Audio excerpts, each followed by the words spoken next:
Hi friends, आपण ज्या काही सेन्सस बघत आहोत त्यामध्ये महाराष्ट्राची जी जनगणना आहे ती 2011ची ती बघत आहोत आपण याच्यामध्ये. मग याच्यामध्ये 2011च्या जनगणनेनुसार महाराष्ट्राची जी लोकसंख्या आहे ती किती आहे? मग 11.24 कोटी ठरलेली आहे. मग एकूण लोकसंख्येपैकी पुरुष लोकसंख्या आणि स्त्री लोकसंख्या, मग पुरुष आहे ती 51.93% आणि स्त्री लोकसंख्या आहे ती 48.07%. ग्रामीण लोकसंख्या जी आहे ती 54.77% आणि शहरी लोकसंख्या जी आहे ती 45.22% आहे. आणि सर्वाधिक लोकसंख्येचे जे जिल्हे आहेत ते ठाणे वन जे 1.1 कोटी आणि पुणे जे आहे ते 94.27 लाख आहे. आणि मुंबई उपनगर आहे त्यानंतर मग 93.32 लाख आणि नाशिकची जी आहे ती 61.09 लाख जी आहे ती. मग सर्वात कमी लोकसंख्येचे जिल्हे जे आहेत ते पहिलं आहे ते सिंधुदुर्ग आहे, सेकंड आहे ते गडचिरोली आहे आणि नंतर मग तिसरं आहे ते हिंगोली आहे, त्यानंतर फोर्थ आहे तो वाशिम आहे. लोकसंख्येची जी घनता आहे याच्यावर प्रश्न विचारला होता मग MPSCने. मग ती महाराष्ट्राच्या लोकसंख्येची घनता 365 प्रति व्यक्ती चौरस किलोमीटर इतकी ठरली आणि 2001 मधील मग 315 व्यक्तीच्या तुलनेमध्ये 2011 मध्ये प्रत्येक चौरस किलोमीटरवर 50 व्यक्तींची जी भर पडलेली आहे. सर्वाधिक घनतेचे जे जिल्हे आहेत ते असे आहेत की मग फर्स्ट मुंबई उपनगर आहे, सेकंड आहे ते मुंबई आणि थर्ड आहे ते ठाणे आणि फोर्थ आहे ते पुणे आहे. मग सर्वात कमी घनतेचे जे जिल्हे आहेत ते चंद्रपूर आहे, सॉरी फर्स्ट आहे ते गडचिरोली आहे आणि सेकंड आहे ते सिंधुदुर्ग आहे आणि थर्ड आहे ते चंद्रपूर आहे आणि फोर्थ आहे ते रत्नागिरी आहे. मग लिंग गुणोत्तर किती आहे महाराष्ट्राचं?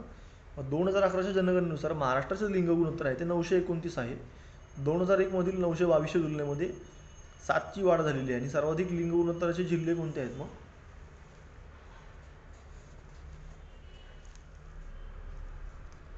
रत्नागिरी आहे first, second Sindhudurg, third Gondia आणि फोर्थ सातारा आहे. आणि सर्वात कमी लिंग गुणोत्तराचे जिल्हे कोणते? मग मुंबई आहे, मुंबई उपनगर आहे, ठाणे आणि पुणे. त्यानंतर मग साक्षरता जी आहे, मग 2011च्या जनगणनेनुसार महाराष्ट्राची साक्षरता जी आहे ती 82.3% आहे आणि पुरुष साक्षरता आहे ती 88.4%. स्त्रियांची साक्षरता आहे ती 75.9% आहे आणि ग्रामीण साक्षरता जी आहे ती 77% आहे. शहरी साक्षरता आहे ती 88.7% आहे आणि ग्रामीण पुरुष साक्षरता जी आहे ती 85.1%. मग शहरी पुरुष साक्षरता आहे ती 92.1% आहे आणि ग्रामीण महिला साक्षरता आहे ती 68.5%. मग शहरी महिला साक्षरता आहे ती 84.9%.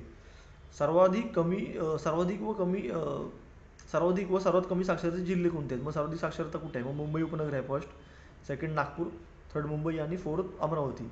सर्वात कमी साक्षरता कुठे आहे? मग first Nandurbar, second Gadchiroli, third Beed आणि फोर्थ जालना आहे. सर्वाधिक व सर्वात कमी पुरुष साक्षरतेचे जे जिल्हे आहेत ते कोणते आहेत? मग सर्वाधिक पुरुष साक्षरता आहे ती मुंबई उपनगर आहे, सेकंड नागपूर, थर्ड सिंधुदुर्ग आणि फोर्थ गोंदिया. सर्वात कमी पुरुष साक्षरता आहे ती first Nandurbar, second Gadchiroli, third Dhule आणि फोर्थ बीड आहे. सर्वाधिक व सर्वात कमी स्त्री साक्षरतेचे जिल्हे आहेत ते, मग स्त्री साक्षरता कुठे जास्त आणि कमी आहे? मग सर्वाधिक स्त्री साक्षरता आहे ती मुंबई उपनगर आहे फर्स्ट, सेकंड मुंबई आहे, थर्ड नागपूर आहे आणि फोर्थ अमरावती आहे. मग सर्वात कमी स्त्री साक्षरता आहे ती फर्स्ट नंदुरबार आहे, सेकंड गडचिरोली आहे आणि थर्ड ती आहे ती जालना आहे आणि फोर्थ आहे ती बीड आहे. थँक्यू सो मच मित्रांनो. आमचं जे डॉक्टर सुशील स्पॉटलाईट हे टेलिग्राम चॅनल तुम्ही जॉईन करा आणि सेम पेज आमचं यूट्यूब आणि फेसबुकवर आहे, त्याला लाईक शेअर सबस्क्राईब करता. तुम्ही दिलेला जो प्रचंड प्रतिसाद आहे त्याबद्दल thank you so much and welcome.